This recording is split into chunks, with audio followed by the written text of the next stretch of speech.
نحمدہ و نصلی علی رسولہ الکریم اما بعد فاعوذ باللہ من الشیطان الرجیم بسم اللہ الرحمن الرحیم۔ معزز خواتین و حضرات، السلام علیکم ورحمۃ اللہ وبرکاتہ۔ آج کا میرا موضوع ہے قادیانی شرمناک تحریریں۔ خواتین و حضرات، مرزا غلام احمد قادیانی کا دعویٰ تھا کہ وہ نبی اور رسول ہے۔ نعوذ باللہ، اس نے اپنی کتاب میں لکھا کہ برتن کے اندر جو کچھ ہوتا ہے وہی باہر ٹپکتا ہے۔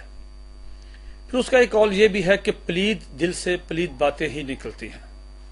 پھر مرزا غلام احمد قادیانی نے ایک بات یہ بھی کہی اپنی کتابوں میں کہ میں اپنی طرف سے کچھ نہیں کہتا، میں صرف وہی بات کہتا ہوں جو اللہ تعالیٰ میرے دل میں ڈالتا ہے۔ پھر نعوذ باللہ اس نے اپنی کتاب جسے وہ قرآن مجید کا درجہ دیتے ہیں تذکرہ، اس میں اس نے کہا ہے کہ مجھے اللہ تعالیٰ نے یہ وحی کی ہے، وما ينطق عن الهوى ان هوى الا وحی یوحى، کہ اے مرزا قادیانی تو اپنی زبان سے کچھ نہیں کہتا بلکہ وہی کچھ ہے جو اللہ تعالیٰ کہتے ہیں، تو وہی بات کہتا ہے۔ یہ مرزا غلام احمد قادیانی کی اس طرح کی بے شمار تحریریں۔ میں آپ سے عرض کروں کہ مرزا غلام، میں بہت جگہ پہ یہ بات کہہ چکا ہوں کہ دنیا میں شاید کوئی قادیانی ایسا نہیں ہے جس نے مرزا غلام احمد قادیانی کی ساری کتابیں غیر جانبدار ہو کر بغیر کسی تعصب کے ان کا مطالعہ کیا ہو۔ مرزا غلام احمد قادیانی مرزا غلام احمد قادیانی کی جو تحریریں ہیں وہ فحاشی کا نمونہ ہے، اور اس سے ان تحریروں سے مسلمانوں کو بہت زیادہ نقصان ہوا۔ مثال کے طور پہ جب انہوں نے پوری طرح ان کا خوب سے باطن ظاہر نہیں ہوا تھا، انہوں نے نبوت اور رسالت کا دعویٰ کرنے کے پہلے انہوں نے عیسائیوں کے ساتھ، ہندوؤں کے ساتھ، آریہ سماجیوں کے ساتھ انہوں نے مناظرے کیے۔ مسلمان سمجھتے تھے یہ بہت اچھا کام کر رہے ہیں، لیکن حقیقت میں وہ اسلام کو نقصان پہنچا رہے تھے۔ مثال کے طور پہ انہوں نے اپنی ایک کتاب چشمہ معرفت کے صفحہ نمبر 106، روحانی خزائن کی جلد نمبر یہ 23 ہے، اور صفحہ نمبر 114 پہ انہوں نے ایک عجیب عبارت لکھی۔ کن کے بارے میں؟ ہندوؤں کے بارے میں، ہندوؤں کے خدا کے بارے میں۔ کہا کہ پرمیشر جو ہے جو ہندوؤں کا خدا جو ہے، ان کو گالی دیتے ہوئے کہا کہ وہ میری ناف سے 10 انگل نیچے ہے اور سمجھنے والے سمجھ لیں۔ آپ اندازہ لگائیں کہ جب آپ ہندوؤں کے خدا کو اس طرح کی گندی گالی دیں گے تو آپ ان سے کس چیز کی توقع رکھتے ہیں؟ اس کے بعد کیا ہوا؟ مرزا غلام احمد قادیانی نے ان کے خلاف اس قدر بناوٹی تحریریں، گندی تحریریں لکھی۔ میں آپ کو اللہ کی قسم کھا کے کہتا ہوں کہ یہ تحریر جو مرزا غلام احمد قادیانی کی کتاب آریہ دھرم، روحانی خزائن کی جلد نمبر یہ 10 ہے، اور اس میں آریہ دھرم جو ہے کتاب، اس میں مرزا غلام احمد قادیانی نے اس کے صفحہ نمبر 31 سے لے کے 34 تک، 31 سے لے کے 34 تک اس قدر گندی تحریر لکھی ہے، اس قدر گندی تحریر لکھی ہے۔ میں آپ کو اللہ کی قسم کھا کے کہتا ہوں کہ میں یہ تحریر پڑھ کے نہیں سنا سکتا۔ میرا تمام قادیانیوں کو چیلنج ہے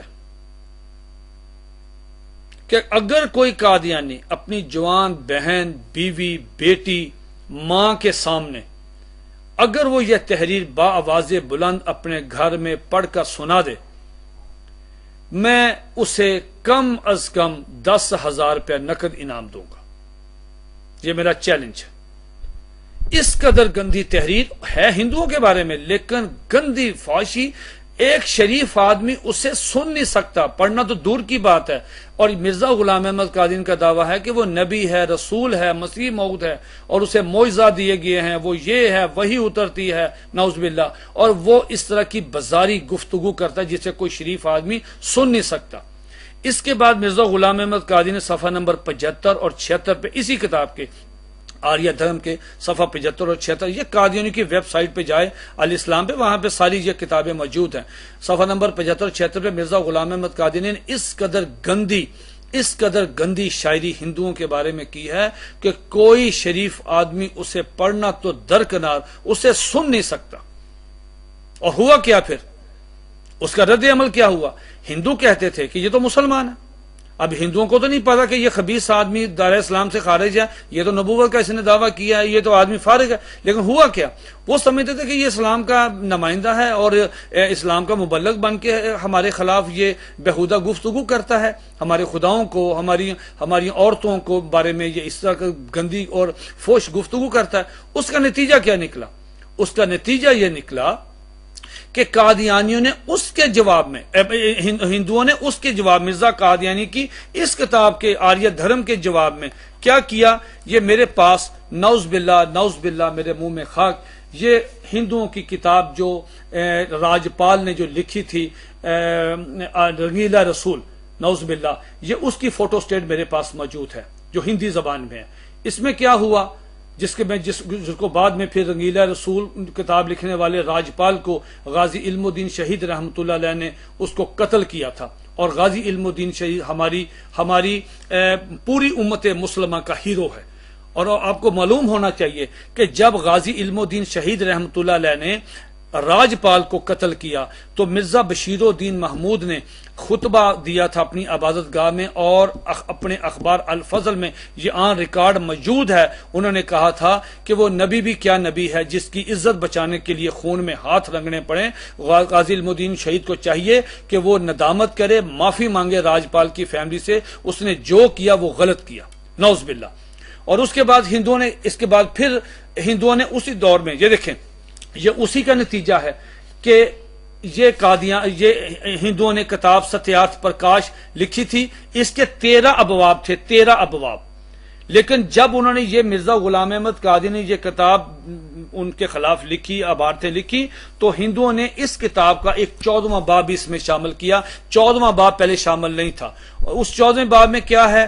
اللہ کی قسم کھا کہتا ہوں کہ 14ویں باب جو اس ستیارتھ پرکاش میں موجود ہے اس کی کوئی آدمی ایک لائن نہیں پڑھ سکتا. دماغ کھولتا ہے، جسم کا خون کے آنسو آدمی روتا ہے کہ وہ انہوں نے جو اللہ تعالیٰ کے متعلق اور نبی علیہ الصلوۃ والسلام کے متعلق، صحابہ کرام کے متعلق، ازواج مطہرات کے مطابق، اہل بیت کے متعلق جو گندی گفتگو کی ہندوؤں نے، کہ نتیجہ کون تھا؟ نتیجہ مرزا غلام احمد قادیانی تھا کہ جس نے بغیر کسی وجہ کے، ہمارا تو اسلام کہتا ہے چاہے جھوٹے خداؤں کو برا بلا نہ کہو کہ وہ تمہارے سچے خدا کو گالیاں دینے لگے. ہماری تو یہ تعلیم ہے کہ تم ان کے جھوٹے خداؤں کو بھی برا بلا نہ کہو، چاہے جائے کہ یہ ہوگا پھر اگر سچے خداؤں کو بھی، تمہارے سچے خدا کو بھی گالی. وہی ہوا ہمارے ساتھ کہ مرزا غلام احمد قادیانی نے ایک سازش کے تحت یہ سارا کچھ کیا. میں قادیانی کو چیلنج کرتا ہوں کہ یہ جو آریہ دھرم کا صفحہ نمبر میں نے بتایا 31 سے لے کے 34 تک، اور اسی طرح اس کا صفحہ نمبر 75 سے لے کے 76 تک، اگر کوئی قادیانی اپنی جوان بہن، بیٹی، بیوی، ماں کے سامنے یہ تحریر با آواز بلند پڑھ کر سنا دے، میں اسے 10,000 روپے انعام دوں گا. اور مزے کی بات یہ ہے کہ مرزا غلام احمد قادیانی نے ایک فتویٰ جاری کیا ہے جو مرزا بشیر احمد ایم اے نے اپنی کتاب سیرت المہدی میں یہ درج کیا ہے. کہا ہے کہ حضرت مسیح موعود یعنی مرزا غلام احمد قادیانی نے یہ کہا ہے کہ ہر قادیانی کو چاہیے کہ وہ میری کتابیں 3 دفعہ ضرور پڑھے. جو قادیانی مرزا قادیانی کی کتابیں 3 دفعہ پوری توجہ کے ساتھ نہیں پڑھتا، مرزا غلام احمد قادیانی نے کہا کہ مجھے اس کے ایمان میں شک ہے. یعنی یہ کتابیں جس میں گندی گالیاں، فوش تحریریں لکھی ہوئی ہیں، مرزا غلام احمد قادیانی کا فتویٰ ہے کہ جو قادیانی میری کتابوں کو 3 دفعہ توجہ کے ساتھ، محبت کے ساتھ نہیں پڑھتا، مجھے اس کے ایمان میں شک ہے، یعنی وہ شخص قادیانی بھی نہیں ہے. وما علینا الا البلاغ المبین.